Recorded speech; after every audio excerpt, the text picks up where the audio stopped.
തണുപ്പ് കാലത്ത് വരുന്ന അലർജി സംബന്ധമായിട്ടുള്ള അസുഖങ്ങളെക്കുറിച്ചാണ് നമ്മൾ ഇന്ന് സംസാരിക്കുന്നത്. ഹൃദയ സംബന്ധിയായിട്ടുള്ള, ശ്വാസകോശ സംബന്ധിയായിട്ടുള്ള, കൂടാതെ തൊലിപ്പുറമേ വരുന്ന സ്കിൻ സംബന്ധിയായിട്ടുള്ള അസുഖങ്ങൾ. തണുപ്പ് കാലത്ത് ജലദോഷം വരാത്തവരായിട്ട് ആരുമില്ല. സാധാരണ വരുന്ന ജലദോഷം അഥവാ കോൾഡ്, ജലദോഷത്തോടു കൂടിയുള്ള പനി, ജലദോഷപ്പനി അഥവാ ഫ്ലൂ, ചുമ, അലർജി റിലേറ്റഡ് ആയിട്ടുള്ള, ഒപ്പം തന്നെ വീസിങ് അഥവാ ശ്വാസമുട്ടൽ വരുന്ന അലർജിയോടുകൂടി വരുന്ന അസുഖം. ഇങ്ങനെ 4 പ്രധാനപ്പെട്ട കാര്യങ്ങളാണ് സാധാരണയായി വരുന്നത്.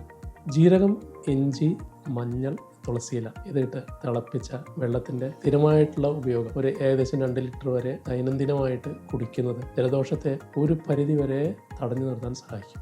അലർജിയോടുകൂടി വരുന്ന ജലദോഷം ഇത് വളരെ പ്രത്യേകമായിട്ട് തന്നെ എടുത്തു പറയേണ്ട അസുഖമാണ്.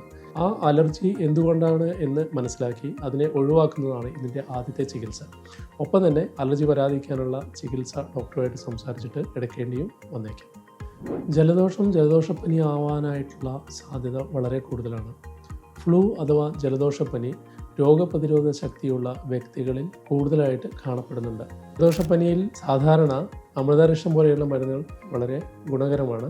തണുപ്പ് കാലത്ത് കാണുന്ന ചുമ സാധാരണഗതിയിൽ 2 തരത്തിലുണ്ട്. ഒന്ന് കഫക്കെട്ടോട് കൂടിയിട്ടുള്ളതും രണ്ടാമതായിട്ട് ഡ്രൈ ആയിട്ടുള്ളതും. ഇതിൽ കഫക്കെട്ടോടുകൂടിയുള്ള ചുമയിൽ ചികിത്സ വളരെ ശ്രദ്ധയോടുകൂടി ചെയ്യേണ്ടതാണ്. അതല്ലെങ്കിൽ അത് ഒരു ഇൻഫെക്ഷ്യസ് കണ്ടീഷനിലേക്ക് പോകാനുള്ള സാധ്യത കൂടുതലാണ്. ഡ്രൈ കോഫ് അഥവാ കഫക്കുറവുള്ള ചുമയിൽ ചികിത്സ കൃത്യമായിട്ട് ചെയ്യാതെ വരുന്ന ജലദോഷം കഫക്കെട്ടിലേക്കും, കഫക്കെട്ട് ചുമയിലേക്കും, ചുമ ശ്വാസമുട്ടലേക്കും നീണ്ടുപോകുന്ന ഒരു രീതിയാണ് പലപ്പോഴും ശ്വാസമുട്ടൽ അഥവാ നീണ്ടു നിൽക്കുന്ന വീസിങ്, ആസ്മ എന്നുള്ള അവസ്ഥയിൽ എത്തിച്ചേരുന്നത്. താലിസബത്താതി ചൂർണം പോലെയുള്ള മരുന്നുകൾ ഇതിൻ്റെ ആദ്യകാല അവസ്ഥയിൽ വളരെ ഹെൽപ്ഫുള്ളാണ്.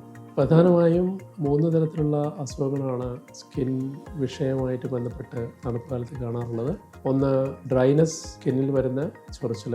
രണ്ടാമതായിട്ട് താരൻ അഥവാ ഡാൻഡ്രഫ്. മൂന്നാമതായിട്ട് ശീതപിത്തം അഥവാ അർട്ടിക്കേരിയ എന്ന് പറയുന്ന രോഗം. തൊലി സംബന്ധിയായിട്ടുള്ള ഇത്തരം അസുഖങ്ങൾ വരാതിരിക്കാൻ നമുക്ക് എന്ത് ചെയ്യാൻ കഴിയും എന്നൊന്ന് നോക്കാം. ചൂടുവെള്ളത്തിൻ്റെ ശരിയായിട്ടുള്ള ഉപയോഗം, പ്രത്യേകിച്ച് ജീരകം, ഇഞ്ചിയൊക്കെ ഇട്ട് തിളപ്പിച്ച വെള്ളം, പിന്നെ ചൂടുള്ള ഭക്ഷണ സാധനങ്ങളുടെ ഉപയോഗം, അതേപോലെ തന്നെ ആയുർവേദത്തിൽ പറയുന്ന പ്രത്യേക തൈലങ്ങളുടെ പുറമേയുള്ള ഉപയോഗം, ഒപ്പം മിക്സ് വെജിറ്റബിൾസ് ഇതെല്ലാം വളരെയധികം സഹായിക്കുന്നതാണ്.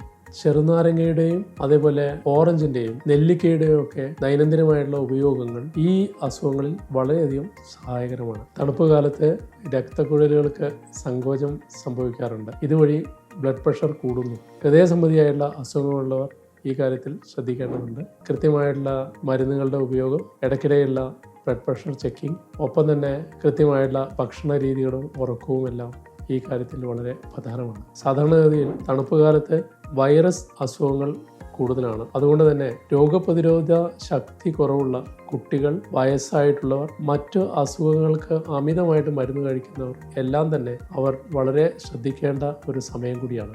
ശ്വാസമുട്ടൽ കൃത്യമായിട്ട് ചികിത്സിച്ച് മാറ്റാവുന്ന അസുഖം കൂടിയാണ്. എന്നാൽ അലർജി സംബന്ധമായിട്ടുള്ള ഇടപെടലുകൾ തീർച്ചയായിട്ടും കണ്ടുപിടിക്കുകയും അതിനനുസരിച്ച് ചികിത്സ ചെയ്യുകയും ചെയ്യുകയാണെങ്കിൽ ആയുർവേദത്തിൽ ശ്വാസമുട്ടൽ വളരെ ഭംഗിയായിട്ട് മാറ്റിയെടുക്കാവുന്നതാണ്.